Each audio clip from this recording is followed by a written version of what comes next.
بسم اللہ الرحمن الرحیم۔ کل کی مجلس میں سورہ تغابن تک ہو گیا تھا۔ آگے صورت ہے سورہ طلاق۔ طلاق کے معنی، طلاق اس صورت کا نام اس لیے رکھا ہے کہ اس صورت کے اندر طلاق کے تعلق سے کچھ احکام بیان فرمائے۔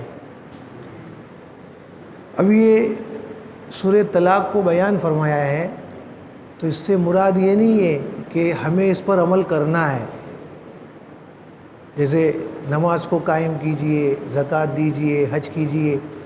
تو سورہ طلاق کو بیان کرنے کا مطلب یہ نہیں ہے کہ ہم کو طلاق بھی دینا ہے، بلکہ یہ صورت اس لیے اللہ تبارک و تعالیٰ نے نازل فرمائی ہے کہ میاں بیوی میں آپس میں اگر محبت ہے تو طلاق کی طرف جانے کی کوئی ضرورت ہی نہیں ہے، اور اگر ناگہانی آپس میں نبھاؤ نہیں ہو رہا ہے، بہت سمجھانے کے بعد میں جب مشورے سے یہ طے ہو جاوے کہ اب دونوں میں جدائی کرنی ہے، تو اب طلاق کس طریقے پر دے گا، وہ سارے احکام کو اللہ تبارک و تعالیٰ نے اس کے اندر بیان فرمایا ہے۔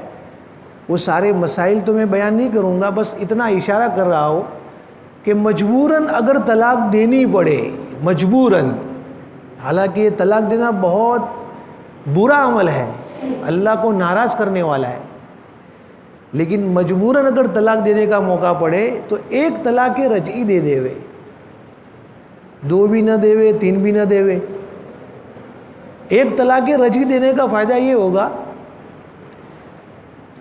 اب طلاق دینے کے بعد کسی آدمی کو پچھتاوا ہو رہا ہے کہ میں نے بہت غلط کام کر دیا ہے، تو اب اس کو کچھ کرنے کی ضرورت نہیں ہے، صرف رجوع کر لو، پھر سے عورت اس کے نکاح میں آ گئی۔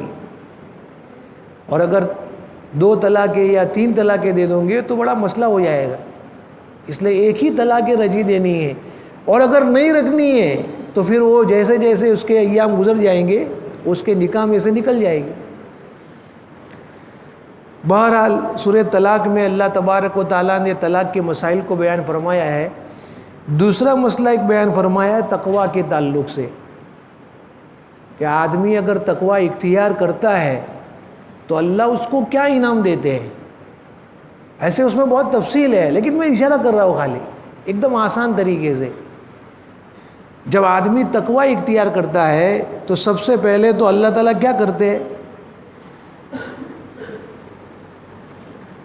وَمَن يَتَّقِ اللَّهَ يَجْعَل لَّهُ مَخْرَجًا۔ جو آدمی تقویٰ اختیار کرتا ہے اللہ مصائب میں سے اس کو نکلنے کا راستہ بتاتا ہے۔ کوئی پریشانی میں ہے، کوئی الجھنوں میں ہے، کوئی ٹینشن میں ہے، اگر تقویٰ اختیار کرتا ہے تو تقویٰ اختیار کرنے کی بنیاد پر اللہ اس کو ان مصائب سے نکال دیتا ہے، ایک۔ دوسرا، وَيَرْزُقْهُ مِنْ حَيْثُ لَا يَحْتَسِبُ، اس کو اس طریقے پر روزی عطا فرماتا ہے جس کا اس کو وہم و گمان نہیں ہے۔ تقویٰ اختیار کرنے کا دوسرا فائدہ کہ آدمی اگر تقویٰ اختیار کرے گا اللہ اس کو اس طریقے سے روزی دے گا کہ اس کو گمان بھی نہیں ہوگا، یہ دوسرا فائدہ۔ تیسرا فائدہ، وَمَن يَتَوَكَّلْ عَلَى اللَّهِ فَهُوَ حَسْبُهُ، اگر آدمی اللہ پہ بھروسہ کرتا ہے، تقویٰ اختیار کرتا ہے تو اللہ تبارک و تعالیٰ اس کے تمام کام آسان کر دیتا ہے۔ کوئی کام ہمیں کرنا ہے، بظاہر مشکل لگ رہا ہے، اس کا حل کیا ہے، تقویٰ اختیار کرو، اللہ کی مان کے چلو، 2 رکعت نماز پڑھ کے اللہ سے مانگو اور اس کام کو کرو تو انشاءاللہ وہ کام آسان ہو جائے گا۔ 3 کام ہوئے، تقویٰ کے 3 فائدے۔ پہلا فائدہ،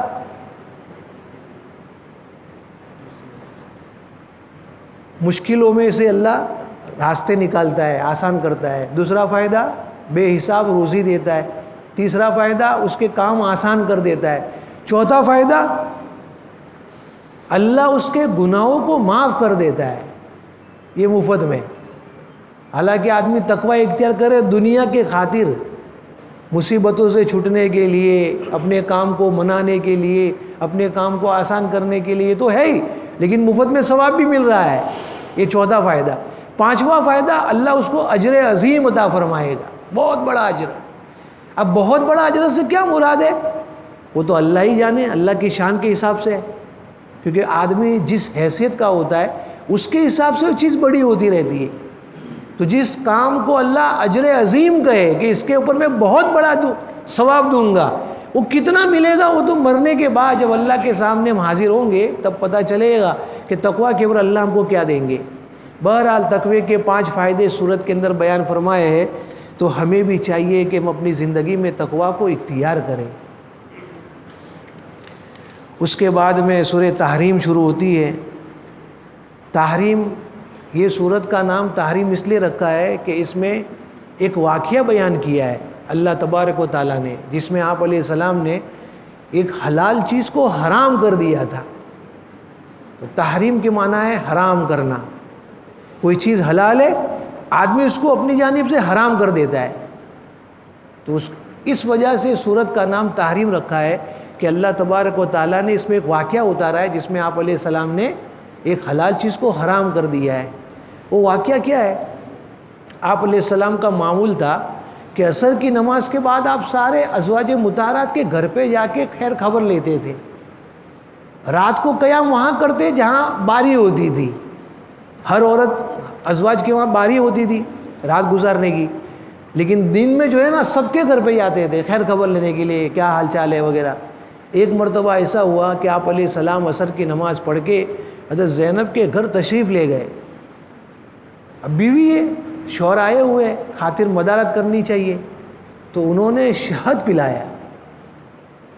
شہد اس زمانے میں یہی سب سے بہترین شربت ہوگا، تو پلایا۔ کسی طریقے سے یہ بات ان کی سوکنوں کو پتہ چل گئی۔ کتابوں میں لکھا ہے کہ اس مسئلے میں پیش آگے 2 ازواج تھی، حضرت عائشہ رضی اللہ عنہا اور حضرت حفصہ رضی اللہ عنہا۔ یہ دونوں خلیفۃ المسلمین کی لڑکیاں ہیں۔ دوسری جو بیویاں تھی کوئی بڑی عمر کی ہے، کوئی بیوہ تھی۔ اب وہ بڑی عمر کی ہے، بہت سمجھدار ہے، تو وہ تو خاموش ہی بیٹھتے تھے کہ ہمارے لیے تو خاموش بیٹھنا ہی اچھا ہے، لیکن یہ دونوں جوان تھی، خلیفۃ المسلمین کی لڑکیاں تھی، تھوڑا پاور تو ہوگا۔ کسی طریقے سے ان کو پتہ چل گیا کہ زینب نے اپنے شوہر کو شہد پلایا ہے، حالانکہ پلانے کا مقصد کیا تھا؟ مہمان نوازی، اور کوئی مقصد نہیں تھا، لیکن انہوں نے مطلب غلط نکالا۔ کہتے یہ شہد پلا کے آپ علیہ السلام کی محبت کو اپنے ساتھ خاص کرنا چاہتی ہے، ساری بیویوں کی محبت کو اکیلی لینا چاہتی ہے، اس لیے اس نے خاطر مدارات کی ہے۔ اس لیے اب کیا کرنا چاہیے؟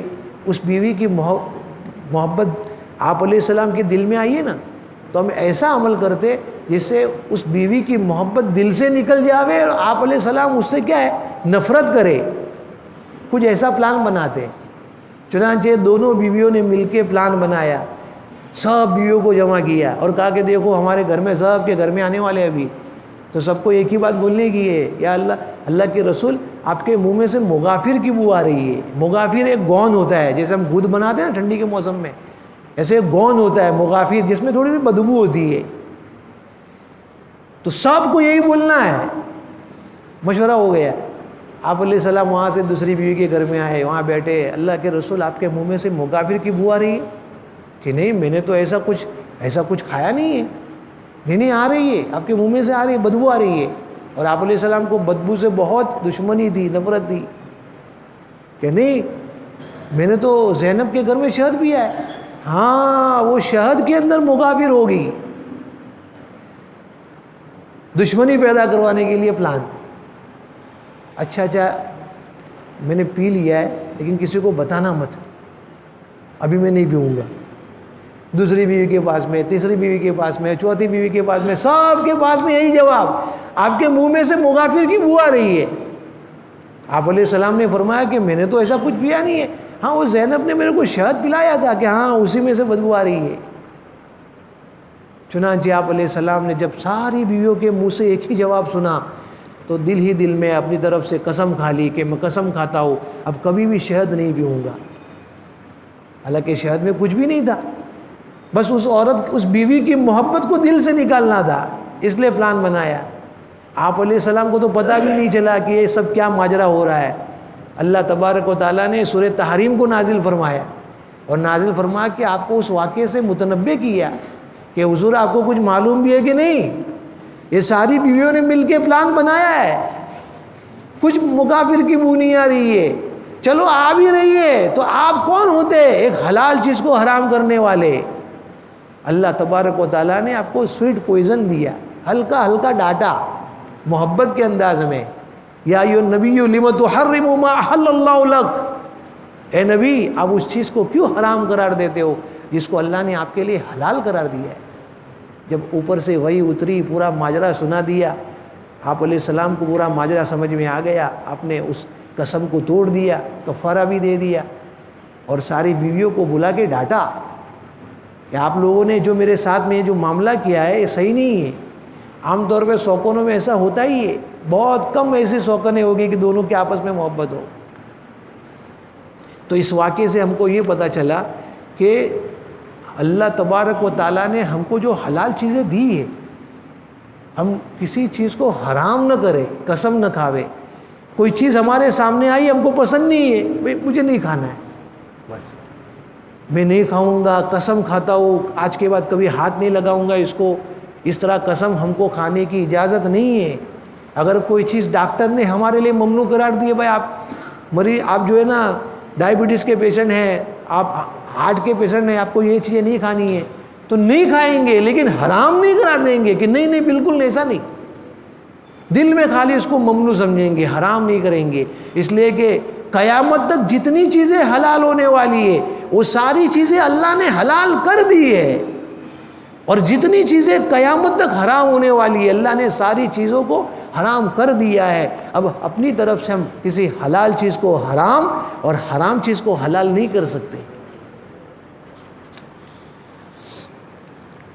اس کے بعد میں آخر کے اندر ایک مضمون بیان فرمایا ہے دو بیویوں کا، حضرت نوح علیہ السلام کی بیوی اور حضرت لوط علیہ السلام کی بیوی، اور دوسری دو بیویاں تھیں، ایک فرعون کی بیوی اور ایک مریم بنت عمران۔ 4 عورتوں کا تذکرہ ہے۔ یہ تذکرہ کرنے سے مقصد یہ ہے کہ دیکھو 2 عورتیں نبی کے نکاح میں تھیں، ایک بیوی لوط علیہ السلام کے، ایک بیوی نوح علیہ السلام کے۔ شوہر نبی ہے، اللہ کے برگزیدہ بندے ہیں، لیکن نبی کی بات کو نہیں چلے مان کے، دونوں نبی کے نکاح میں ہونے کے باوجود جہنم میں جائیں گے۔ اور 2 بیویاں نبی کے نکاح میں نہیں ہیں بلکہ کافر کے نکاح میں ہیں۔ فرعون یہ تو بہت بڑا شیطان، اس کے نکاح میں حضرت آسیہ علیہ السلام، اور مریم جو ہے وہ حضرت عمران کی لڑکی ہے۔ حضرت عمران جو ہے وہ بیت المقدس کے بہت بڑے امام تھے، اللہ والے تھے، ان کا مستقل تذکرہ تیسرے بارے میں ہو گیا ہے، بہت بڑے اللہ والے تھے، ان کی پوری تفصیل ہے۔ تو یہ ان کی لڑکی ہے، تو یہ دونوں نبی کی بات کو مان کے چلے تو اللہ نے دونوں کو کامیاب کر دیا۔ یہ 4 عورتوں کے تذکرے کرنے سے ہمیں کیا سمجھ میں آیا؟ نسبت کام نہیں آئے گی۔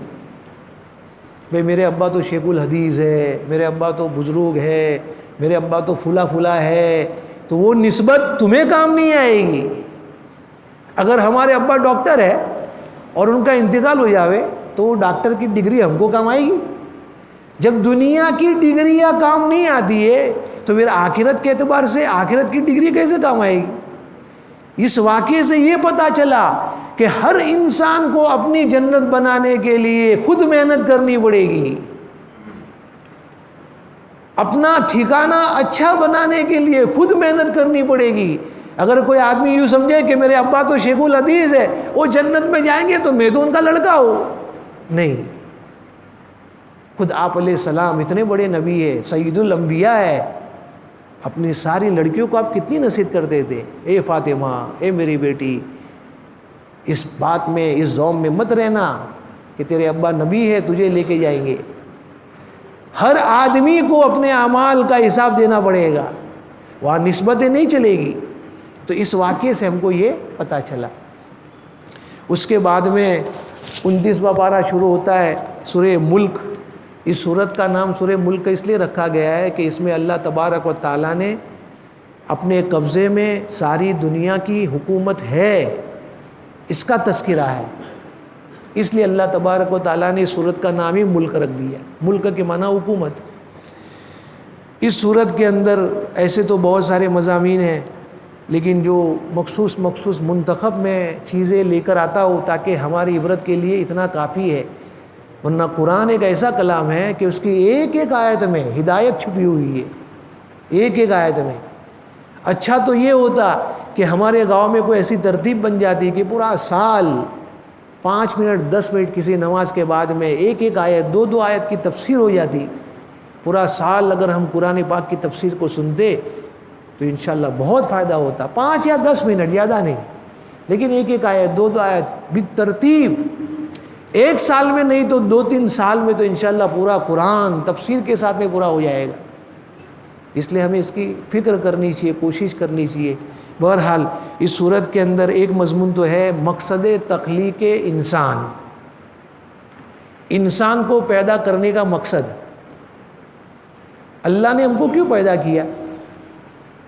اس لیے کہ دنیا میں آئیں گے تو صبح اٹھیں گے، ناشتہ کریں گے، دھندے پہ جائیں گے، رات کو تھکے ہارے آئیں گے، کھانا کھائیں گے، پھر بستر پہ، پھر کل صبح وہی روٹین. ہماری زندگی کی جو گاڑی چل رہی ہے نا وہ ایسے ہی چل رہی ہے. صبح ہوتی ہے، شام ہوتی ہے، یوں ہی زندگی تمام ہوتی ہے. کوئی مقصد نہیں ہے ہمارا. صبح جاتے دھندے میں، رات کو آتے، کھانا کھاتے، سو جاتے. بیچ میں نماز کا ٹائم ہو گیا تو فوراً امام کے پیچھے نماز پڑھ لی، پھر دعا مار کے چلو السلام علیکم. یہ مقصد ہے؟ یہ مقصد نہیں. الذی خلق الموت والحیات لیبلوکم ایکم احسن عملا. تخلیق انسانی کا مقصد آزمائش کے لیے تم کو دنیا میں بھیجا ہے. کھانے کمانے پینے کے لیے نہیں بھیجا دنیا میں، آزمائش کے لیے. ہم نے تم کو دنیا کے سارے اسباب دے دیے. اب ہم دیکھنا یہ چاہتے ہیں کہ تم اسباب میں رہ کے اسباب ہی کے بن جاتے ہو یا اللہ کے بن کے رہتے ہو. اور ساتھ میں یہ فرمایا ایکم احسن عملا، اکثر عملا نہیں فرمایا کہ تم میں سے کون اچھے اعمال کرتا ہے. زیادہ عمل کرنے کی تفصیل نہیں ہے. اس سے معلوم یہ ہوا کہ ہم جو بھی عمل کریں کوشش کرے کہ اس کو اچھے سے اچھے طریقے پر ادا کرنے کی کوشش کرے. لیکن اس کا یہ مطلب بھی نہیں ہے کہ ہم اگر زیادہ عمل کرتے تو چھوڑ دے ہوئے نہیں. اب زیادہ عمل کرتے تو کرو، یہ تو نور علی نور ہے. یہ تو آخری حد بتائی منیمم کہ آپ جو بھی عمل کرو آپ کا مقصد کا محور جو ہے، آپ کا عمل کرنے کا جو مقصد ہے وہ یہ ہونا چاہیے کہ میں اچھے سے اچھے طریقے سے اس عمل کو پیش کروں اللہ کے دربار میں. 2 رکعت نماز پڑھے اچھے طریقے سے، سنت اور مستحبات کی آداب کی رعایت کرتے ہوئے پڑھے، قرآن پڑھے اچھی طریقے سے پڑھے، نماز پڑھے اچھی طریقے سے پڑھے، صدقہ نکالے اچھی طریقے سے نکالے، کوشش کرے.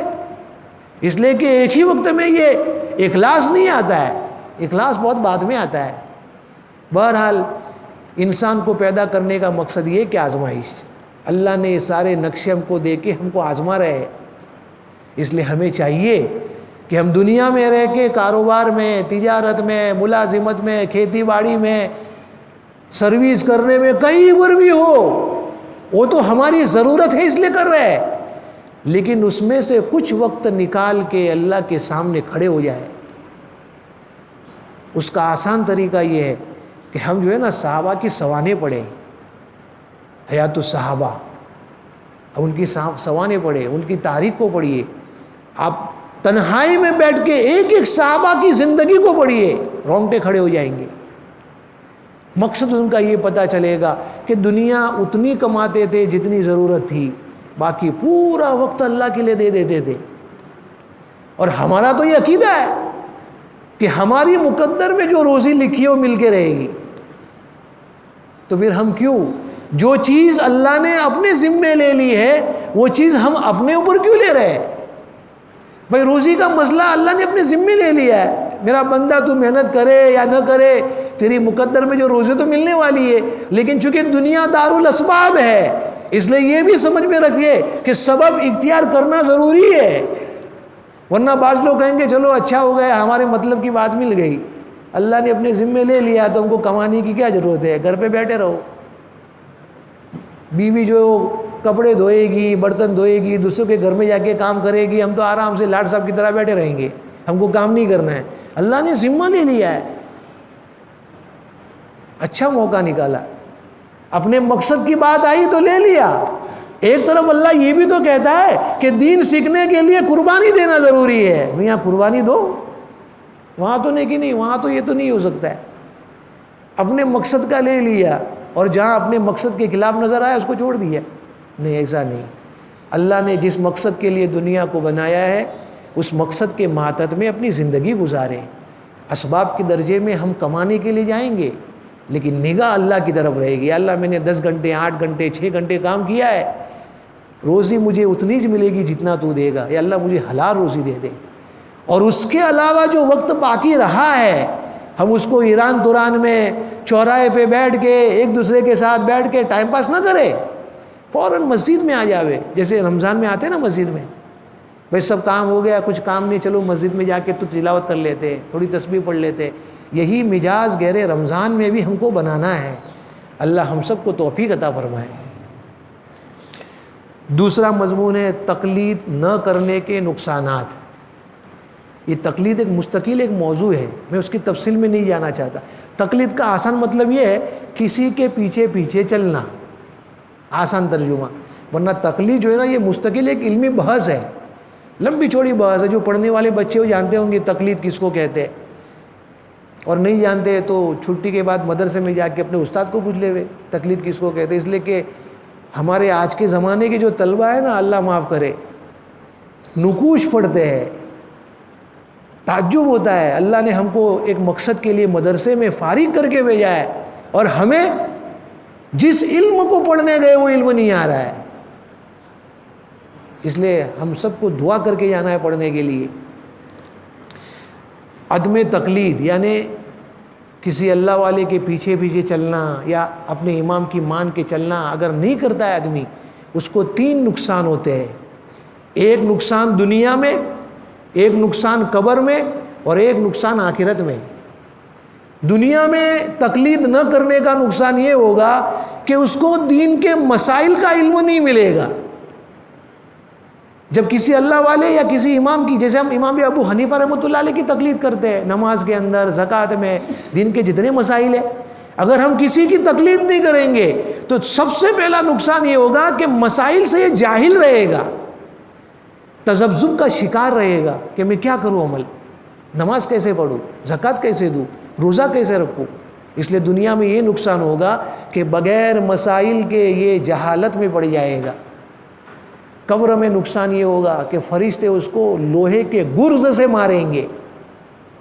اور آخرت کا نقصان یہ ہوگا کہ جہاں سارے اللہ والے نیک لوگ جنت میں جا رہے ہوں گے نا، ان کو دیکھ دیکھ کے افسوس کرے گا، ہائے افسوس، کاش کہ میں نے اپنی زندگی میں کسی کے ہاتھ میں اپنا ہاتھ دے دیا ہوتا، کاش کہ میں دنیا میں کسی اللہ والے کی مان کے چلتا، کاش میں کسی امام کی تقلید کرتا۔ افسوس ہوگا وہاں پر، اور آخرت میں افسوس کرنا کچھ فائدہ نہیں دے گا۔ تو دوسرا مضمون یہ ہے عدم تقلید، یہ بہت بڑا نقصان ہے، اس لیے کسی ایک امام کے پیچھے چلنا چاہیے۔ تیسرا مضمون جو ہے اللہ تبارک و تعالیٰ نے اپنی قدرت کی نشانیاں بیان فرمائی ہے، بہت ساری نشانیاں بیان فرمائی ہے۔ اللہ تعالیٰ فرماتے ہیں پرندے کو دیکھتے ہو جو آسمان میں اڑتا ہے، پرندے کو کبھی 2 پر کو سمیٹتا ہے، کبھی پھلاتا ہے، کھول دیتا ہے، جب اڑتا ہے تو کیا ہے، کھول دیتا ہے، جب اس کو نیچے آنا ہے۔ سیم ہوائی جہاز، یہ تو جانور کی ایک مثال ہے، لیکن اس سے آپ ہوائی جہاز مراد لے لو۔ اللہ فرماتے اتنا بھاری بھرکم ہوائی جہاز ہوا میں بغیر کسی سپورٹ کے اڑتا ہے، دیکھا ہے اس کو؟ کون اڑاتا ہے؟ الا الرحمن۔ یہ ساری چیزوں کو کرنے والا کون ہے؟ رحمان ہے۔ اللہ اپنی قدرت کی نشانی بتا رہے، بہت ساری نشانیاں بتائی۔ تم کو روزی کون دیتا ہے؟ تم کو پانی کون پلاتا ہے؟ تم کو کھانا کون کھلاتا ہے؟ تم کو نیند کون دیتا ہے؟ یہ صبح اور شام جو ہوتی ہے آپ کو پتہ ہے کتنی بڑی نعمت ہے؟ بہت سارے ملکوں میں 6 مہینے تک صبح رہتی ہے، اجالا رہتا ہے۔ بہت سے ملکوں میں 6 مہینے تک رات ہی رات رہتی ہے۔ آپ اس شہر میں جا کے لوگوں کو پوچھو کہ آپ کو نیند کیسی آتی ہے۔ یہ دن ہوتا ہے، رات ہوتی ہے نا، اللہ کی بہت بڑی نعمت ہے. کبھی تنہائی میں بیٹھ کے سوچنا، اگر دن نہ ہوتا، رات نہ ہوتی، ہماری زندگی ہے نا بیکار ہو جاتی. آرام کے سارے نقشے ہمارے پاس میں ہیں، لیکن دن اور رات اپنے وقت پہ آنا جانا نہیں ہوتا. واقعے میں یقیناً ہم بہت بڑی نعمت سے محروم رہتے ہیں. تو اللہ تبارک و تعالیٰ اس صورت کے اندر بہت ساری اپنی قدرت کی چیزیں بتائی ہے. بتانے کا مقصد یہ ہے کہ یہ ساری قدرت کو جان اور میری ذات کو پہچان. جس دن تو مجھے پہچاننے والا بن جائے گا نا، اس دن تو میرا بن کے رہے گا. اس کے بعد میں دوسری صورت سورہ قلم ہے. قلم کے اندر اس صورت کا نام سورہ قلم اس لیے ہے کہ اللہ تبارک و تعالیٰ نے اسی صورت کی ابتدا قلم سے کی ہے. نون والقلم، قسم ہے قلم کی، اسی لیے صورت کا نام سورہ قلم ہے. اس میں بھی بہت سارے مضامین ہیں. اس میں ایک مضمون خاص طور پہ یہ ہے کہ اس میں ایک باغ والوں کا قصہ بیان فرمایا ہے. 3 بھائی تھے. میں مختصر کر رہا ہوں تاکہ 29واں پارہ پورا ہو جاوے. 3 بھائی تھے. وہ 3 بھائی کے جو ابا تھے نا بڑے نیک تھے. ان کا مزاج یہ تھا، اچھا ان کا بہت بڑا باغ تھا. ان کا مزاج یہ تھا کہ جب بھی باغ میں پھل کاٹنے کا ٹائم ہوتا تو وہ سارے گاؤں میں اعلان کرتے تھے، بھائی چلو میرے کھیتوں میں چلو، میرے کھلیان میں چلو، میرے باغ میں چلو، جتنے پھل میں اپنی جالی میں گراؤں گا وہ سب میرے، اور جو زمین میں گر جائیں گے یا درخت میں اگر رہ جائیں گے وہ سب تمہارے. جیسے ہمارے وہاں آم کا جب موسم ہوتا ہے تو آم کو کاٹنے کے لیے وہ واگری کو لے جاتے ہیں، پھر جالی بچھاتے ہیں چاروں طرف تاکہ سب اس میں گرے آم، کیونکہ نیچے گر جائے گا تو خراب ہو جائے گا. تو کبھی وہ کیا ہوتا ہے کہ نیچے بھی گر جاتے ہیں، کبھی کبھی درخت پر بھی بھول جاتا ہے، دکھتا نہیں ہے کبھی کبھی. تو وہ جو بزرگ تھے ان کا مزاج یہ تھا کہ جب بھی پھل کاٹنے کا ٹائم آوے پورے گاؤں والوں کو لے جاتے تھے اپنے کھیت میں، چاروں طرف کھڑے رہو، جو نیچے گرے تم لے جاؤ، جو درخت پہ بچ جاوے وہ تم لے جاؤ، باقی جو جالی میں گرے کو میں لے جاؤں گا. کتابوں میں لکھا ہے اچھا خاصا پھل پورے گاؤں والوں کو مل جاتا تھا. وہ خود بھی اپنے گھر پہ لے جاتے تھے جالی میں بھر بھر کے، اور گاؤں والوں کو بھی ملتا تھا. یہ ان کا مزاج تھا. ان کے 3 لڑکے تھے. یہ دیکھ رہے تھے برابر کہ ابا ایسا کر رہے ہیں، یہ کر رہے ہیں، وہ کر رہے ہیں، لیکن چونکہ ابھی ابا کی حکومت تھی، ان کے گھر میں ابا موجود تھے، بچوں کا تو چلے گا نہیں. جب ان کے ابا کا انتقال ہو گیا، انتقال کے بعد میں جب یہ 3 بھائیوں کے قبضوں میں پوری ملکیت آئی تو انہوں نے کیا بدماشی کی، وہ پھل پکنے کا جب ٹائم ہو گیا تو انہوں نے آپس میں بیٹھ کے مشورہ کیا کہ ہم کو کیا کرنا چاہیے. ابا کرتے ایسا ہی کرنا ہے یا پھر سب چٹ کر جاوے کہ نہیں ابا تو بیوقوف تھے، ہمارے ابا نا بڑے بیوقوف تھے، اپنی محنت کی کھیتی کو لوگوں پہ نچھاور کر رہے تھے. ہم کو ایسا نہیں کرنا ہے. ہم کو کیا کرنا ہے، ہم صبح سویرے اندھیرے میں دیکھو بیٹھ کے مشورہ کر رہے ہیں. ہم تو صبح سویرے سب سوئے ہوں گے نا گاؤں میں، صبح سویرے جائیں گے اندھیرے میں تہجد کے موقع پہ اور سب اتار کے لے کے آئیں گے، کسی کو پتہ بھی چلے گا نہیں، کسی کو بولنا ہی نہیں. نیت میں فتور آ گیا. اللہ کی طرف سے ایک غیبی نظام چلا، ایک آگ آئی، آگ نے پورے باغ کو ایسے پورا جلا دیا. یہ باغ جو ہے نا یمن میں ہے، جو لوگ جماعت میں جا کے آئے ہوں گے انہوں نے دیکھا ہوگا یہ باغ وہاں پر ہے. پورا باغ جلا دیا. ان کو تو پتہ بھی نہیں ہے. اب صبح سویرے جا رہے ہیں تینوں بھائی، باتیں کرتے کرتے آہستہ آہستہ، پہ کسی کو پتہ نہیں چلے، ایک دم آہستہ بات کرو. اللہ نے پورا نقشہ کھینچا ہے.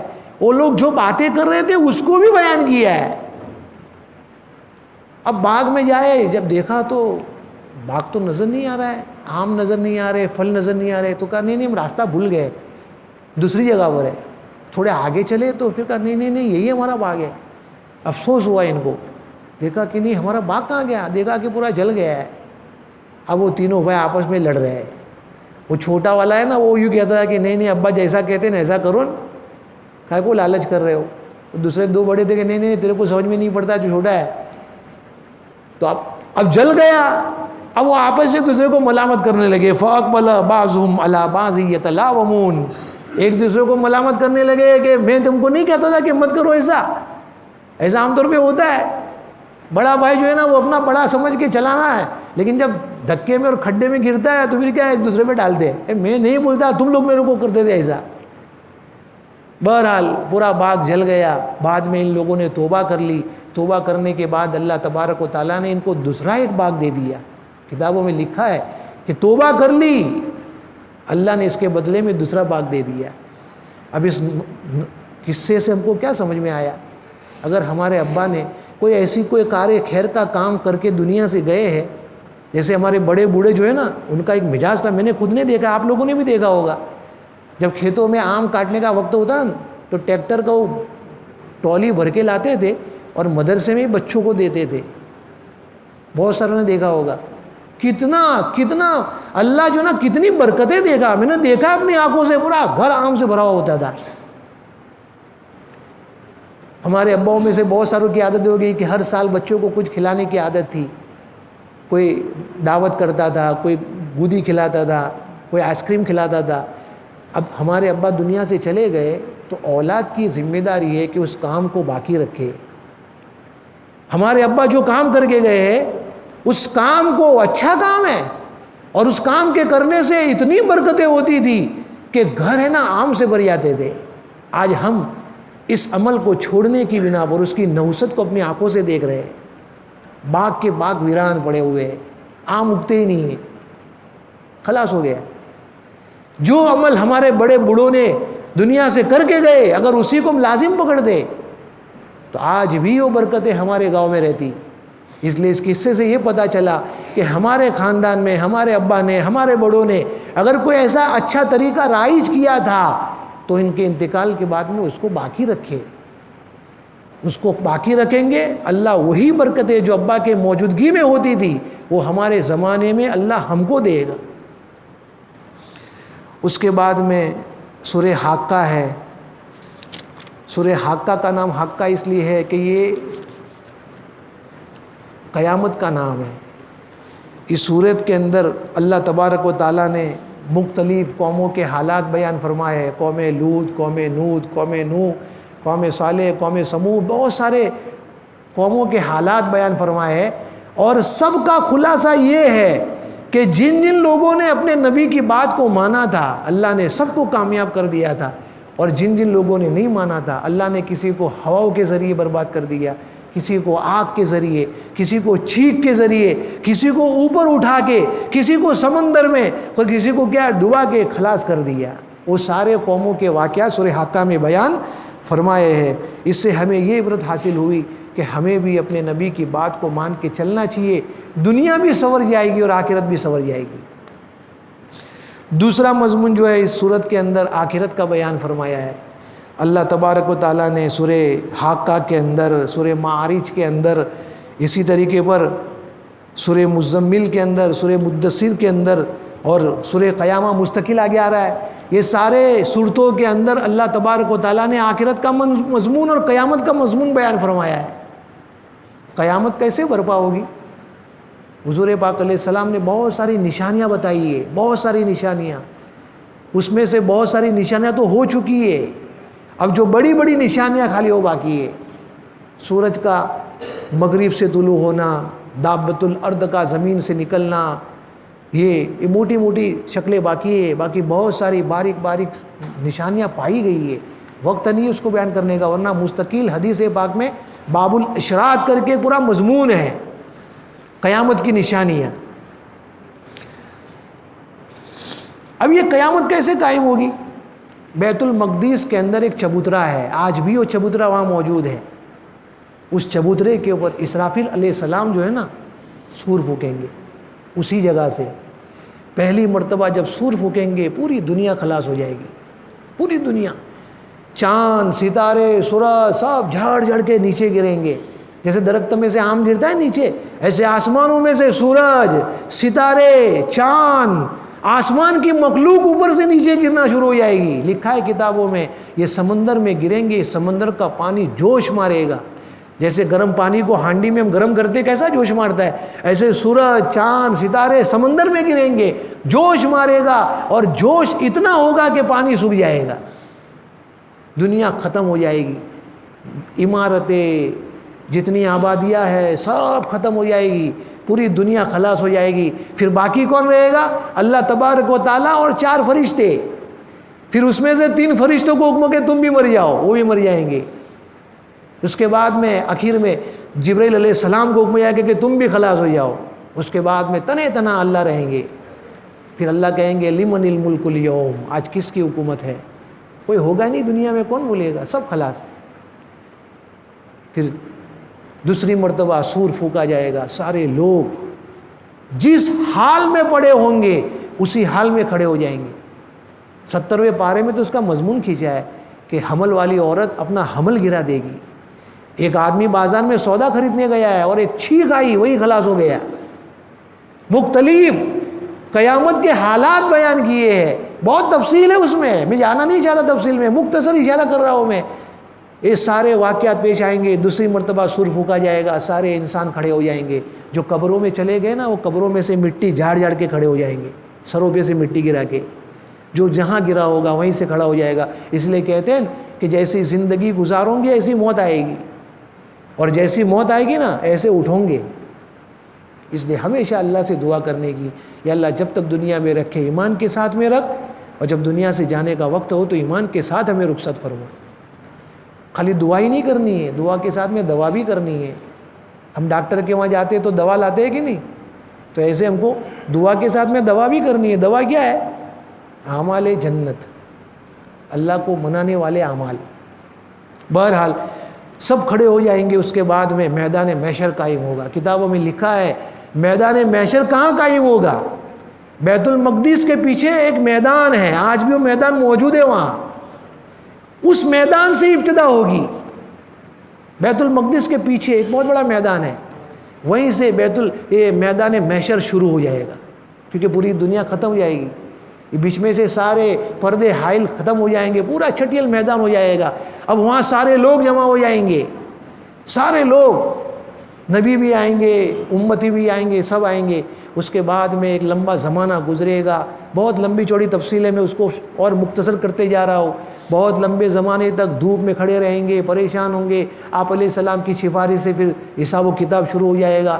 سارے لوگوں کو نام اعمال پھینکے جائیں گے ایسے، کیونکہ یہ تو کتنے سارے لوگ ہوں گے، آدم علیہ السلام سے لے کر قیامت تک انسان ایک ایک کو ہاتھ میں دینے جائیں گے، یہ تو پتہ نہیں کتنا زمانہ گزر جائے گا، اس لیے پھینکے جائیں گے۔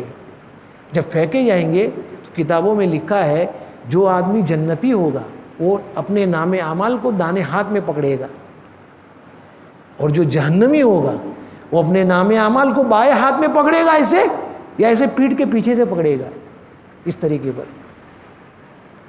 اب ہمارے ذہنوں میں سوال ہوگا کہ میں تو بہت اچھا گین پلیئر ہوں، کیچ پکڑنے والا ہوں، وہ پھینکیں گے نا ایسا تو میں تو چھلانگ لگا کے دائیں ہاتھ میں پکڑ لوں گا نام اعمال۔ وہاں پر ہماری دنیا والی مشق نہیں چلے گی، وہ آٹومیٹک اللہ کی قدرت کا نظام کام کرے گا۔ یہ ہر آدمی کے پاس میں اس کا نام اعمال آ جائے گا، دانے ہاتھ میں یا بائیں ہاتھ میں یا پیٹھ کے پیچھے سے۔ جو جنتی ہوں گے ان کے دانے ہاتھ میں، جو جہنمی ہوں گے بائیں ہاتھ میں یا پیٹھ کے پیچھے سے۔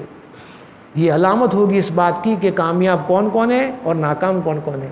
اللہ نے پورا منظر کھینچا ہے قیامت کا۔ میں نے بتایا کہ سورہ حاقہ میں، سورہ معارج میں، سورہ مدثر میں، سورہ مزمل میں اور سورہ قیامہ میں وہ سب کو ساتھ میں سمیٹ رہا ہوں کہ یہ سب کو نام اعمال ملے گا۔ ابھی تو حساب کتاب ہوا نہیں ہے، ابھی تو خالی رزلٹ تم کو دیا گیا تمہاری زندگی کا۔ جن لوگوں کو نام اعمال سیدھے ہاتھ میں ملے گا نا، وہ تو اچھلیں گے، کودیں گے، خوش ہو جائیں گے۔ ہاؤ مغر کتابیہ، ہاؤ مکرو کتابیہ، دیکھو دیکھو میرا رزلٹ دیکھو، میں تو پاس ہو گیا۔ انی ظننت انی ملاقٍ حسابیہ فہو فی عیشۃ راضیہ۔ پورا نقشہ کھینچا ہے اللہ نے، پورے میدان میں گھومے گا خوشی خوشی، دیکھو میرے کو پروانہ مل گیا، میں تو جنتی۔ حالانکہ حساب کتاب ہوا بھی نہیں ہے ابھی۔ اور جس کو بائیں ہاتھ میں یا پیٹھ کے پیچھے سے ملے گا وہی چلانا شروع، یا لیتنی لم اوت کتابیہ، ہائے افسوس مجھے میرا رزلٹ ملا ہی نہ ہوتا تو کتنا اچھا ہوتا۔ ولم ادری ما حسابیہ، مجھے پتہ ہی نہیں ہوتا کہ میرا رزلٹ کیسا ہے، کتنا اچھا ہوتا۔ یہ افسوس کرے گا دنیا کے میری ساری ڈگریاں کچھ کام نہیں آئی، دنیا میں کتنا مائنڈیڈ اور عقل مند تھا، کچھ کام نہیں آیا، میرے عہدے کام نہیں آئے، میری پراپرٹی کام نہیں آئی، میری ملکیت کام نہیں آئی۔ افسوس کرے گا وہاں، حالانکہ ابھی تو عذاب شروع بھی نہیں ہوا ہے۔ وہ کہے گا کاش مجھے موت آ جاتی، مجھے یہ دن دیکھنا ہی نہیں پڑتا۔ اللہ نے یہ منظر کھینچا ہے، اس منظر سے ہمیں عبرت یہ حاصل کرنی ہے کہ ہمیں بھی موت سے پہلے ایسی تیاری کرنی ہے کہ اللہ تبارک و تعالی ہمارے نام اعمال ہمارے سیدھے ہاتھ میں عطا فرمائے۔ اس کے بعد میں سورہ معارج ہے، معارج کے اندر میں نے آپ کو بتا دیا کہ قیامت کا منظر ہے اور جنت اور جہنم والوں کا، جنت والوں کی صفات بیان فرمائی ہے۔ ان کی صفات کیا ہے میں اشارہ کر رہا ہوں، جنت والوں کی۔ اچھا، سورہ معارج جو ہے اس کا نام معارج کیوں رکھا ہے؟ معارج کہتے ہیں سیڑھی کو، اسٹیر کیس جس کو کہتے ہیں انگریزی میں، سیڑھی۔ چونکہ اس صورت کے اندر جو ہے اوپر چڑھنے کا تذکرہ ہے، من اللہ ذی المعارج، اس اعتبار سے اس صورت کا نام سورہ معارج ہے۔ اس صورت کے اندر بھی اللہ تبارک و تعالیٰ نے قیامت کا منظر کھینچا ہے اور ساتھ ساتھ میں ایمان والوں کی صفات بیان فرمائی ہے۔ میں اشارہ کر رہا ہوں کہ ایمان والوں کی صفات کیا ہے؟ نماز پڑھنا، مال کی زکوٰۃ ادا کرنا، مانگنے والے کو بھی دینا اور نہ مانگنے والے کو بھی دینا۔ مانگنے والے کا مطلب یہ کہ ایک فقیر تو وہ ہوتا ہے جو گھر گھر میں محلے محلے میں گھومتے رہتے ہیں، ان کو بھی دینا، اور ایک نہ مانگنے والے کا مطلب کہ ہے غریب لیکن لوگوں کے سامنے دستے سوال کرنے سے اس کو شرم آ رہی ہے۔ ایسے لوگوں کو ہم تلاش کر کر کے ان کے گھروں میں پیسے پہنچائے، راشن پہنچائے، دوائیں پہنچائے، ان کی ضرورت کی چیزوں کو پہنچائے۔ آج ایسا نہیں ہے کہ سب مانگنے والے بے شرم ہیں، بہت سارے ایسے لوگ بھی ہیں جو بیچارے غربت کی یاد سے سڑ رہے، رو رہے، لیکن لوگوں کے سامنے ہاتھ نہیں پھیلا رہے۔ یہ ہماری ذمہ داری ہے، ہم ایسے لوگوں کو تلاش کریں اور تلاش کر کر کے اپنے مالوں کی زکوٰۃ، صدقہ للہ ان کی کیا کریں، ہم ہیلپ کریں۔ اسی طریقے پر قیامت کا وہ تصدیق کرتے ہیں اور اللہ سے ڈرتے ہیں۔ یہ بہت ساری صفات بیان فرمائی ہے ایمان والوں کی، یہ صفات بھی ہمیں اپنی زندگی میں لانے کی ضرورت ہے۔ اس کے بعد میں سورہ نوح ہے۔ سورہ نوح کے اندر تو اللہ تبارک و تعالیٰ نے حضرت نوح علیہ السلام کا قصہ بیان فرمایا، پورا تفصیل سے کتابوں میں لکھا ہے کہ پورے قرآن میں 43 جگہ پر 43 جگہ پر نوح علیہ السلام کا تذکرہ ہے۔ اس میں سب سے زیادہ تفصیلی قصہ جو ہے نا سورہ نوح میں، میں اس کو مختصر کر کے آپ کو بتا دیتا ہوں تاکہ کم سے کم ہم کو اس قصے سے عبرت حاصل ہو۔ نوح علیہ السلام جو ہے نا عراق شہر میں آئے تھے۔ ادریس علیہ السلام کے بعد میں نوح علیہ السلام، کافی لمبا عرصہ ہے، اس لمبے عرصے میں کوئی نبی نہیں آیا تھا۔ لوگوں میں جہالت، کفر، شرک، ارتداد کوٹ کے بھرا ہوا تھا۔ چنانچہ اللہ تبارک و تعالیٰ نے نوح علیہ السلام کو بھیجا کہ جائیے۔ اللہ کی سنت ہے کہ جب بھی قوم میں بگاڑ آتا ہے تو پھر ایک نبی کو بھیجتے ہیں، جب سدھر جاتی ہے تو نبی کو اٹھا لیتے ہیں۔ نوح علیہ السلام ایسی بستی میں آئے جہاں کفر، شرک، ارتداد کوٹ کے بھرا ہوا تھا۔ اس میں چند نیک لوگ بھی تھے، یہ لات، عزا، منات ہے نا، یہ جو نام کی جائے کتاب میں گنوائے قرآن میں، یہ سب اللہ والے لوگ تھے، اس قوم میں رہنے والے تھے۔ وہ بھی لوگوں کو سمجھاتے تھے کہ بھئی مانو، اللہ کی مان کے چلو، یہ اچھی بات نہیں ہے، لیکن کوئی مانتا نہیں تھا۔ نوح علیہ السلام نے بہت محنت کی، کتابوں میں لکھا ہے 950 سال تک تبلیغ کا کام کیا، 950 سال تک۔ اس کے نتیجے میں 80 افراد، مذکر مؤنث دونوں مل کے 80 افراد ایمان میں داخل ہوئے۔ نوح علیہ السلام نے بہت سمجھایا، دن میں بھی، رات میں بھی، ظاہر میں بھی، باطن میں بھی، علانیہ بھی، پوشیدہ بھی، پورا واقعہ بیان کیا ہے۔ وقت نہیں ہے، میں اشارہ کر رہا ہوں، یعنی تبلیغ کا کوئی گوشہ ایسا نہیں چھوڑا ہے کہ لوگوں کو نہ سمجھایا ہو، بہت سمجھایا۔ قوم نوح کے اندر جو بڑے بڑے بادشاہ تھے انہوں نے لوگوں کو گمراہ کر دیا کہ اس کی بات مت ماننا، یہ تو پاگل قسم کا آدمی ہے، اس کی بات مت ماننا، یہ تو تم سب کو گمراہ کر رہا ہے۔ اس لیے سارے لوگ اسی کے ساتھ میں ہو گئے۔ منات، یہ جو 4-5 جو نام ہیں یہ اللہ والے لوگ تھے۔ جب ان کا انتقال ہو گیا تو شیطان نے ان کے دلوں میں کیا ڈالا، یہ تو اللہ والے لوگ ہیں، ایک کام کرو، اس کی مورتیاں بناؤ اور کیا کرو، کسی کونے میں لگا کے رکھ دو، پوجا مت کرو، ہل لگا کے رکھ دو، یہ تو بہت مکرم لوگ ہیں، ان کا فوٹو رکھنا چاہیے۔ چنانچہ ان لوگوں نے اس کی شکلیں بنائی، مورتی بنائی اور لگا کے رکھ دیا۔ جب وہ نسل چلی گئی، اس کے بعد جب دوسری نسل آئی ہے، انہوں نے دیکھا کہ ہمارے باپ نے گھر میں رکھی ہے مورتیاں، یہ تو لگتا ہے کوئی قابل تکریم ہے۔ چنانچہ ان کے سامنے پوجنا شروع کر دیا، تبھی سے بت پرستی شروع۔ اسی لیے کہتے ہیں نا کہ جو فوٹو سے منع کرتے وہ اس لیے منع کرتے کہ آج تو تمہارے جیب میں ہے، تم نے ایسے ہی رکھا ہے، لیکن تمہارے چلے جانے کے بعد تمہارے بیٹوں کے پاس میں جب آئے گا نا، بولیں گے ابا اس کو اپنے پاکٹ میں رکھتے تھے، لگتا ہے کوئی معزز آدمی ہے، تو وہ کیا کریں گے، اس کی فریم بنا کے رکھیں گے گھر میں. پھر وہ بھی چلی جائے گی نسل، اس کے بعد ان کی نسل آئے گی، بولیں گے ہمارے ابا نے فریم بنا کے رکھا ہے، مطلب اس کی پوجا کرتے ہیں، اب پوجا شروع ہو جائے گی. اس لیے شریعت نے کیا کر دیا، وہ جڑ کو ہی کاٹ دیا. تصویر مت رکھو پاس میں. نوح علیہ السلام نے بہت سمجھایا، سمجھ میں نہیں آیا، آخر میں پریشان ہو کے بہت مارا ہے ان کو، بہت پیٹا ہے. وہ گونی ہوتی نا، وہ کاندا بٹاٹا کی جو گونی ہوتی ہے، ایسے گونی میں بند کر کے لاتوں سے گھوسوں سے بہت مارا ہے. آپ کے پورا جسم جو ہے نا لہو لہان ہو گیا ہے، بہت مارا ہے. ایسا نہیں ہے کہ نہیں پریشان کیا، بہت مارا ہے. آخر میں پھر اللہ سے شکایت کر رہے، یا اللہ یہ لوگ مانتے نہیں ہیں، برباد کر دے، بد دعا دے دی. اللہ نے فرمایا کہ ٹھیک ہے کشتی بناؤ. کشتی جب بنانے کے لیے بیٹھے تو اس زمانے میں پانی بہت کم تھا. اب سارے گاؤں والے وہاں سے گزرے تو پریشان کرے، گالی دے ہوئے، بولے پاگل آدمی ہے، یہاں پینے کے لیے پانی نہیں ہے اور وہ یہ کشتی بنا رہا ہے، مذاق اڑا رہے تھے. لیکن چونکہ اللہ نے کہا تھا، اس لیے نوح علیہ السلام کو تو یقین تھا کہ بھلے پانی نظر نہیں آتا لیکن میرے رب کا حکم ہو جائے گا، پانی آ جائے گا.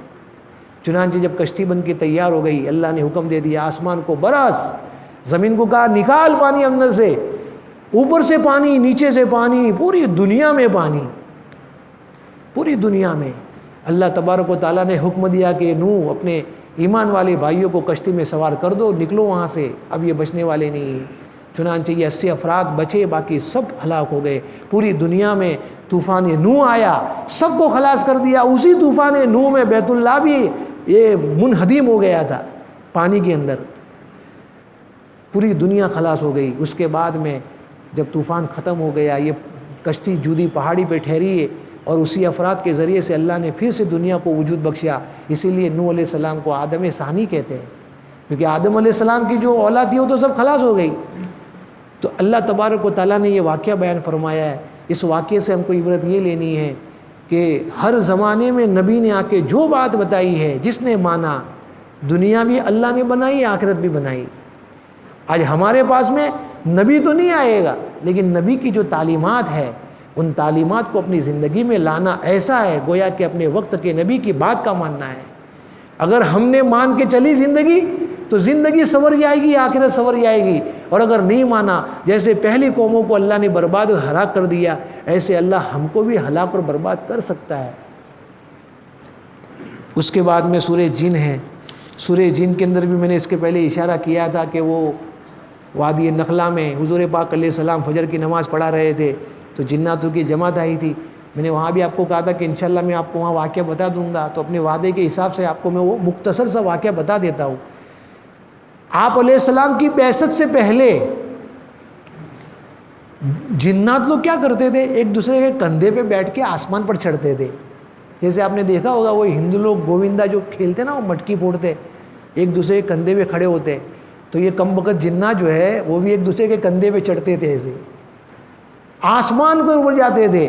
بالکل آخری آسمان میں جہاں اللہ تبارک و تعالیٰ فرشتوں سے راز و نیاز کی بات کرتے تھے اور ان کو کہتے کہ دنیا میں یہ کام تم کو جا کے کرنا ہے.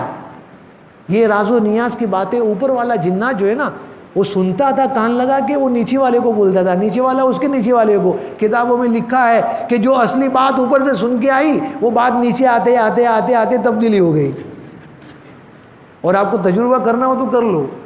10 آدمی کو بٹھاؤ یہاں پر، ایک آدمی کو کان میں بولو کہ بھائی تو یہ بات اس کو بول، 10ویں آدمی تک وہ بات پہنچتے پہنچتے بدل جائے گی، خوب وہ بات نہیں آئے گی. آپ کو تجربہ کرنا ہو تو کر لو. اب وہ اصلی بات وہاں سے اوپر سے نیچے آ گئی. نیچے جو چیلا ہے وہ نجومی جوتش، ایسٹرولوجی جس کو کہتے ہیں انگریزی میں، اس کو کان میں کہہ دیا کہ ہم نے اوپر سے یہ سنی ہے کہ اللہ تعالیٰ نے کہا ہے کہ آج فلاں علاقے میں بارش ہونے والی ہے. اب اس نے 99 بات غلط اور ایک بات صحیح ملا کے سب کو پیش کر دیا. تو یہ آپ علیہ السلام کی بعثت سے پہلے چلتا تھا. جب حضور پاک علیہ السلام دنیا میں تشریف لے آئے، اللہ نے وہ آسمان کا دروازہ بند کر دیا. راز و نیاز کی بات ہو رہی ہے لیکن دروازہ بند کر دیا. ایک مرتبہ سارے اوپر چڑھے، ان کو تو پتہ ہی نہیں، چڑھ کے اوپر گئے تو اوپر سے مارا شاکب جو آتا ہے ایک ستارہ زور سے مارا تو دھڑام سے پورا نیچے سب نیچے ٹینشن میں آ گئے. کیا بات ہے؟ اپنے سردار کے پاس میں گئے کہ حضرت آج تو کچھ نیا معاملہ ہوا ہے. کہ کیا ہوا؟ کہ آج تو سننے نہیں ملی. تو جو سردار تھا جناتوں کا اس نے کہا کام کرو، ایک ایک ٹولی بنا کے دنیا میں گھوم جاؤ، دیکھو دنیا میں کوئی نئی چیز وجود میں آئی ہے کہ نہیں، جاؤ گھومو. اب ساری ٹکڑیوں کو دنیا میں وہاں سب جگہ پھیلا دیا. تو ایک جماعت یہاں پر آئی تھی وادی نخلا میں، دنیا کے چاروں کونوں میں ان لوگوں نے پھیلا دیا جناتوں کو تحقیق کرنے کے لیے کہ دنیا میں کوئی نئی چیز وجود میں آئی ہے جس کی بنا پر اللہ نے آسمان کے دروازے بند کر دیے. چنانچہ یہ جناتوں کی جماعت وادی نخلا میں آئی تھی اور آپ علیہ السلام طائف سے سفر کر کے وہاں نخلا میں فجر کی نماز ادا کر رہے تھے. آپ قرآن پاک کی تلاوت کر رہے تھے نماز میں اور ان جناتوں نے سنا. اب دیکھو قرآن کا کمال کیسا ہے. حالانکہ جنات ایمان والے نہیں تھے، لیکن کان میں جب آواز پڑی ہے قرآن کی وہی مسلمان ہو گئے. وہی تشکیل بھی نہیں کرنی پڑی، وہیں سے نکلے اللہ کے راستے میں. تشکیل نہیں 3 دن کی 40 دن کی، وہیں سے اللہ کے راستے میں. اب یہ پوری جماعت اپنی قوم میں جا کے سب نے الگ الگ کارگزاریں سنائی. بھائی تم نے کیا دیکھا؟ ہم نے یہ دیکھا، ہم نے یہ دیکھا. کہ نہیں یہ نہیں ہو سکتا، یہ نہیں ہو سکتا. پھر یہ جماعت نے جا کے کہا کہ حضور بات یہ ہے کہ ایک نیا نبی دنیا میں مبعوث ہوا ہے، ہم خود اپنی آنکھوں سے اس کو دیکھ کر آئے اور وہ جو کلام پڑھتا ہے نا اس کو سن کے آئے. پھر اس جنات کے امیر نے پوری تقریر کر ڈالی، 2 صفوں میں تقریر بیان کی ہے، وہ بھی عربی میں. ہم عربی پڑھتے ہیں پھر بھی عربی نہیں آتی ہے، وہ بغیر عربی سیکھے ان کو عربی آ گئی. پوری عربی میں تقریر کر ڈالی. اللہ تبارک و تعالیٰ نے اسی تقریر کو سورہ جن کے اندر بیان فرمایا. یہ پورا واقعہ اسی صورت کے ماتحت میں نازل ہوا ہے. اس سے عبرت ہم کو یہ لینی ہے کہ جب ایک غیر مکلف جو جماعت تھی بغیر ارادے کے جب اس نے قرآن سنا ہے اندر کی دنیا بدل گئی ہے. ہم تو ایمان والے ہیں، ہمارا یقین ہے کہ اللہ کا کلام ہے. اگر اس کو یقین کے ساتھ میں پڑھیں گے، سنیں گے، سمجھیں گے تو کیا ہماری زندگی نہیں بدلے گی؟ ضرور بدلے گی. شرط یہ ہے کہ ہم ارادہ تو کریں. ہم ارادہ ہی نہیں کرتے، اعمال کرتے ہیں لیکن اعمال کرنے سے پہلے ارادہ نہیں کرتے، نیتیں نہیں کرتے، جس کی بنیاد پر ہمارے اعمال کا کوئی ثمرہ ظاہر نہیں ہوتا. اسی لیے ہم کو چاہیے کہ ہم بھی نیتیں کریں کہ انشاءاللہ آج تک تو قرآن کو ایسے ہی پڑھ رہے تھے لیکن انشاءاللہ قرآن کو سمجھ کے پڑھیں گے. بھلے ترجمہ ہی پڑھو، قرآن کو سمجھ کے پڑھیں گے. انشاءاللہ کچھ نہ کچھ حصہ ہم کو قرآن کا حاصل ہوگا اور ہماری اندر کی دنیا بدل جائے گی. اس کے بعد میں سورہ مزمل ہے. سورہ مزمل اور سورہ مدثر یہ 2 صورتیں جو ہے وہ اللہ تبارک و تعالیٰ نے حضور پاک علیہ السلام کے اوپر اتاری ہے. کتنا بہترین لفظ استعمال فرمایا، یا ایھا المزمل، یا ایھا المدثر. اصل میں آپ علیہ السلام پر جب وحی اتری پہلی مرتبہ تو آپ کو ٹھنڈی لگ رہی تھی. آپ گھر پہ آئے، حضرت خدیجہ رضی اللہ عنہا کے پاس میں آپ کے نکاح میں تھی. کہا کہ مجھے لحاف اڑاؤ، زملونی، مجھے لحاف اڑاؤ، میرے کو ٹھنڈی لگ رہی ہے. تو اللہ تبارک و تعالیٰ نے کہا یا ایھا المزمل، او کملی اڑنے والے، یا ایھا المدثر، اے لحاف اڑنے والے. اللہ نے اسی نام سے ان کو پکارا. چنانچہ 2 صورتیں اتاری. یہ 2 صورتوں کے اندر کیا چیز ہے؟ بار نبوت جو ڈالنے والے تھے، نبوت کا بوجھ جو ڈالنے والے تھے اللہ تعالیٰ، اس کے پہلے آپ کو مشق کروا رہے ہیں. دنیا کی تکالیف آپ کے اوپر ڈالی جا رہی ہے. سورہ مزمل کے اندر کی جو ابتدائی آیت ہے اس میں اللہ نے تہجد کی نماز فرض کر دی. اور کیسی فرض؟ ہماری طرح نہیں کہ تہجد میں 2 رکعت 4 رکعت پڑھ لی. ان کے زمانے میں چونکہ 5 نمازیں فرض نہیں ہوئی تھی ابھی، تہجد فرض. اور کیسی؟ آدھی رات پڑھو، پونی رات پڑھو، رات کے 3 حصے کرو، 2 حصے عبادت کرو، 1 حصہ سوو. ایسا واجب اور فرض تھا. سورہ مزمل کی ابتدائی آیتوں میں تہجد فرض. 1 سال تک یہ رہا. یہ تہجد کی فرضیت جو ہے 1 سال تک رہی. پھر 1 سال کے بعد میں دوسرا جو رکوع اترا ہے سورہ مزمل میں، اس میں اللہ نے فرمایا فَقْرَؤُوا مَا تَيَسَّرَ مِنَ الْقُرْآنِ. اب آپ کو اختیار ہے، آپ جتنا پڑھنا چاہو پڑھو. تب سے لے کے آج تک وہی معمول چلا رہا ہے. اب ہمارے لیے تہجد کی نماز فرض نہیں ہے، اختیار ہے، آپ کو جتنا پڑھنا ہو پڑھو. تو یہ دونوں صورتوں کے اندر اللہ تبارک و تعالیٰ نے حضور پاک علیہ السلام کو نبوت کا جو بوجھ ڈالنے والے تھے وہ بوجھ اگر پہلے سے ڈال دیتے ہیں تو بہت بھاری پڑے گا. اس لیے اللہ تبارک و تعالیٰ نے کیا کیا؟ دنیا کی مشقتوں کو آپ کے اوپر ڈالا تکلیفوں کو ڈالا تاکہ اس کو برداشت کرو. یہ برداشت کرنے کے بعد آپ کو بہت بڑا بوجھ اٹھانا ہے. اس مضمون کو اللہ تبارک و تعالیٰ نے سورہ مزمل اور مدثر کے اندر بیان فرمایا ہے. اس کے بعد میں سورہ قیامہ ہے. سورہ قیامہ کے اندر بھی وہی مضمون ہے، قیامت کا، بعث بعد الموت کا، مرنے کے بعد دوبارہ زندہ ہونا ہے. ہمارا عقیدہ ہے مرنا بھی ہے اور مرنے کے بعد دوبارہ زندہ بھی ہونا ہے، یہ ہمارا عقیدہ ہے. اگر کوئی آدمی اس میں شک کرتا ہے تو یہ دائرہ اسلام سے نکل جائے گا. سورہ یہ ایمان مجمل، ایمان مفصل ہم پڑھتے ہیں، اس کے اندر یہ ساری چیزوں کو بیان کیا گیا ہے. تو سورہ قیامہ کے اندر اللہ نے قیامت کا منظر کھینچا ہے، جو میں نے اس کی کچھ چیزیں آپ کو بتا دی تھی.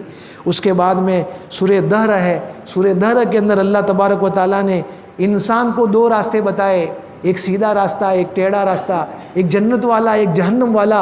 اور اس کے ساتھ میں ایک بات خاص طور پہ ہمیں ذہن میں رکھنی ہے کہ دونوں راستے بتائے اور دونوں راستوں پر چلنے کی طاقت بھی دی. یہ میں اس لیے کہہ رہا ہوں کہ آج کے زمانے میں یہ ماڈرن کلچر جو چل رہا ہے، ایجوکیٹ کا زمانہ ہے، شیطان نے ان کے دلوں میں ڈال دیا ہے کہ اللہ نے ہم کو جنتی بنایا ہے یا جہنمی بنایا ہے، تو اس میں ہمارا کیا قصور ہے؟ ہم اچھے عمل کیوں نہیں کرتے؟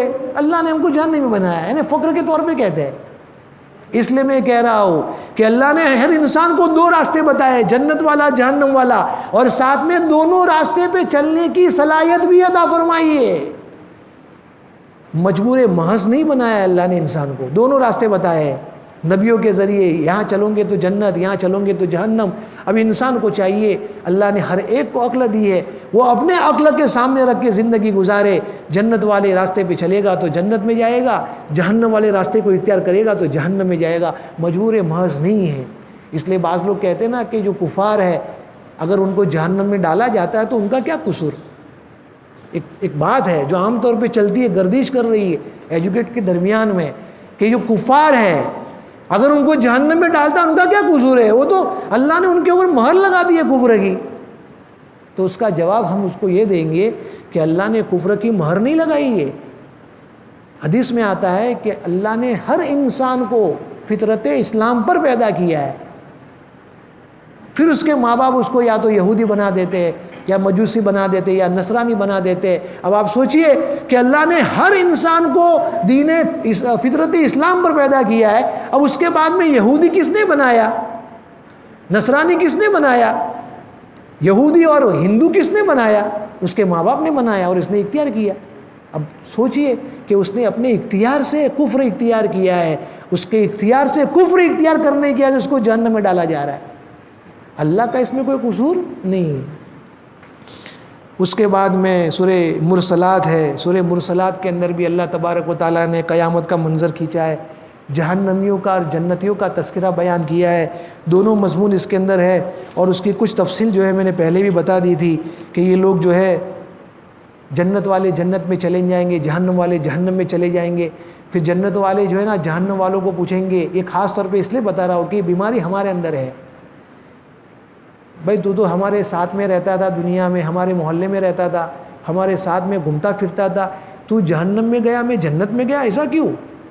وہ کہیں گے لم نکو مسلین، ہم نماز نہیں پڑھتے تھے. اللہ نے صاف صاف بیان کیا ہے ہم نماز نہیں پڑھتے تھے، بلکہ نماز تو کیا، اسلام کے بارے میں اگر کوئی غیر اسلام کو مٹانے کی اگر پلاننگ اور پروگرام بنا رہے ہم اس میں شریک ہوتے تھے.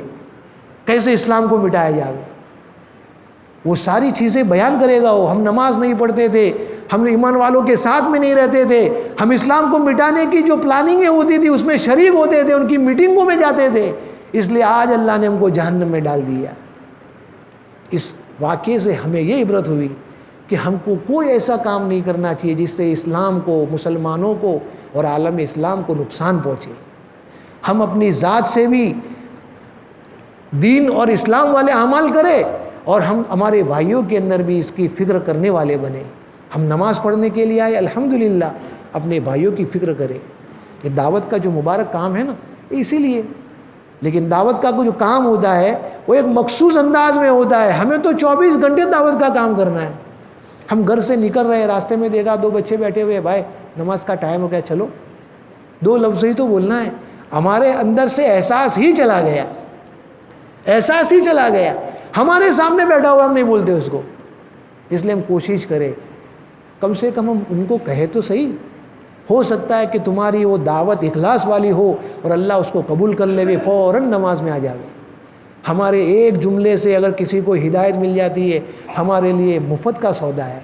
اللہ ہم سب کو اس پر عمل کرنے کی توفیق عطا فرمائے. وآخر دعوانا الحمد للہ رب العالمین.